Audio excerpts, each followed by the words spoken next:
morning, guys. So today we got something a little different for you guys.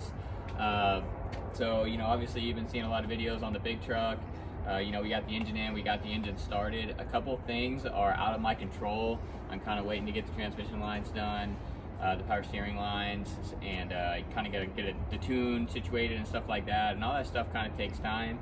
So in the meantime, I bought something else to kind of switch things up a little bit. So follow me over here. This is my 2004 Ford F-250 with the lovely 6.0 diesel in it. I've owned a lot of these trucks. I'm pretty familiar with them. There's a lot of love-hate on the internet out there with these trucks. So I just really wanted to buy something to keep the content flowing, and the long-term goal for this will be to tow this truck, because I don't even own a diesel right now. So without further ado, this is my 2004 F-250. So this truck came with a can of starting fluid, so that's always nice. It was just one of those deals, man, where like my buddy came over and we were bullshitting, and he owns a tow company, and he was like, back and forth on the price with me. I got this thing for $2,500, clear title, runs and drives. Obviously it's got issues because it was so cheap, but it's a crew cab, 4-wheel drive, short bed diesel for $2,500, runs and drives. I mean, come on, you can't beat that. So the main problem that I know right now is, go ahead and show them, Chase. We are leaking a little bit there. So this thing leaks a horrendous amount of oil. So that's gonna be the first thing that we rectify. So we're gonna put an oil cooler in it while we're in there. Everything in the valley is leaking, the high pressure oil pump, the oil cooler. So we're gonna replace all that and then go from there. This thing's been sitting for a couple days, so let's see if it starts. Oh yeah, and the AC works.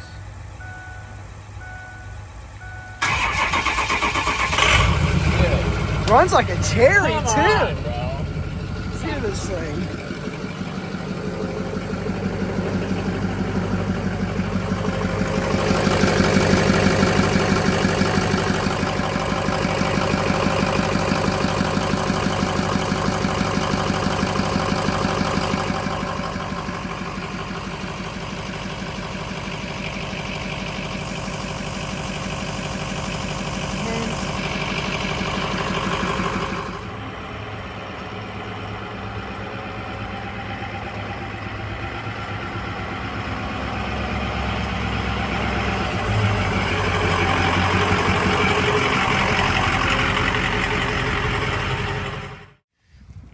This has been here for 3.3 seconds. Look at the oil. Oh my God, dude.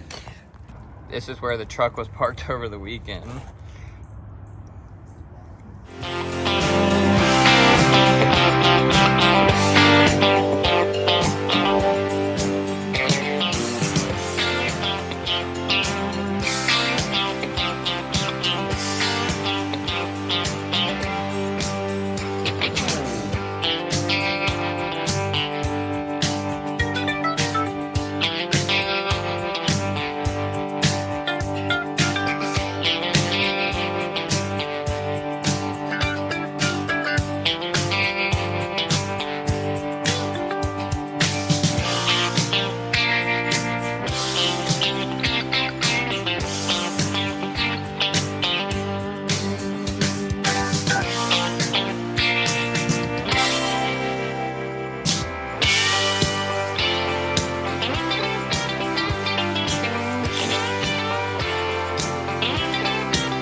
All right, guys, we just found something, and I want to show you why it's so important to use OEM parts. So we got the oil filter housing off, and you can see this is the oil filter drain tube, and it's broken. This is supposed to push down, and the reason that's broken is because there's an aftermarket cap on there, and someone probably used an aftermarket oil filter on there. So at some point in time, it was installed and it was broken. So we're gonna go back to the OEM drain tube and the OEM cap. And what happens is there's a valve in the bottom of that, and the oil will drain back down into the motor, so you have no oil in the oil filter housing when you go to start it. So that can cause for a long crank, and that can also wipe out your cam and lifters because you have no oil on the top of the engine whenever you go to first start it. So that's just something to keep in mind when you're working on these 6.0s. Everyone's always like, oh, OEM. There's a reason for it, guys. OEM or nothing. So here's another quick tip, guys. When you're putting a new oil cooler in here, this whole cavity is going to be filled with oil. So suck all that oil out, get a water bottle, whatever, and get all the oil out of there.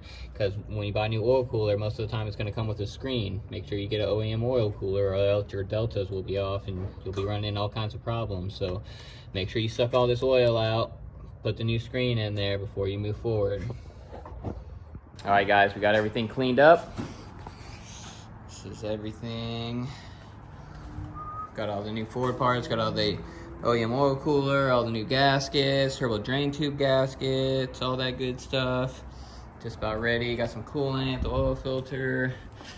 Got everything cleaned up in here. There's your high pressure oil pump in case you didn't know where that is. So just about ready to put everything back together and see what happens.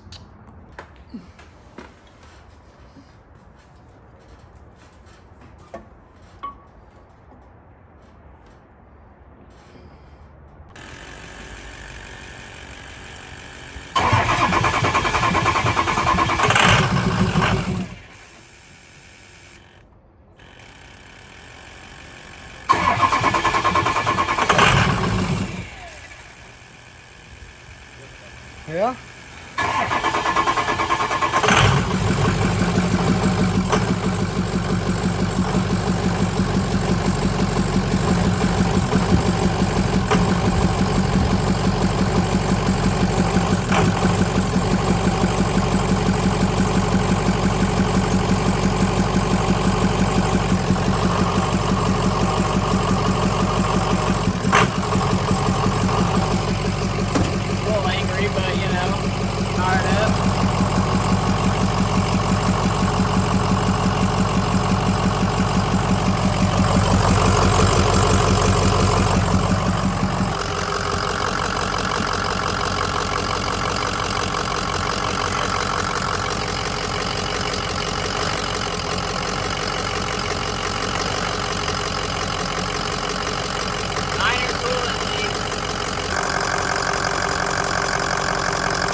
All right, we're gonna see if this coolant filter comes off because it looks like it's been on there probably since 2004.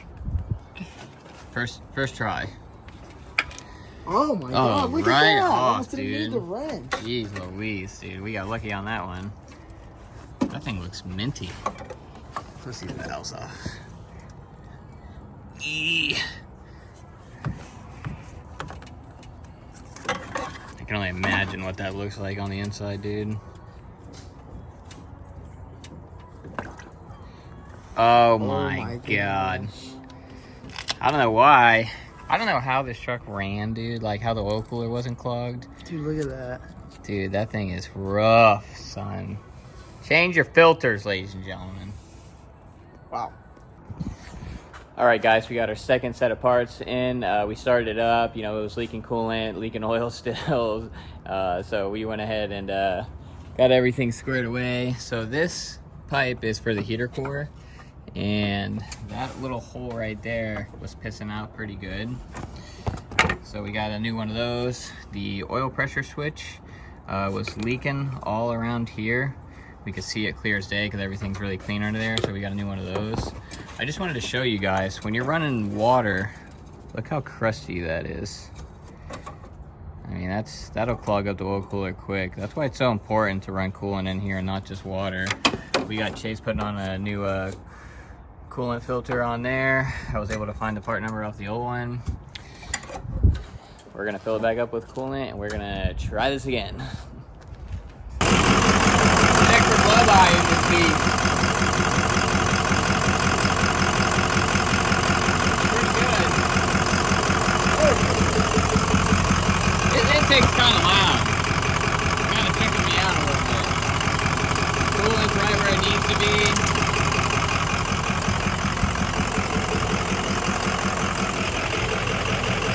Looking way better than where we started, that's for sure. After our first test drive and letting the truck run for a while, after our second set of parts, we now have our third set of parts.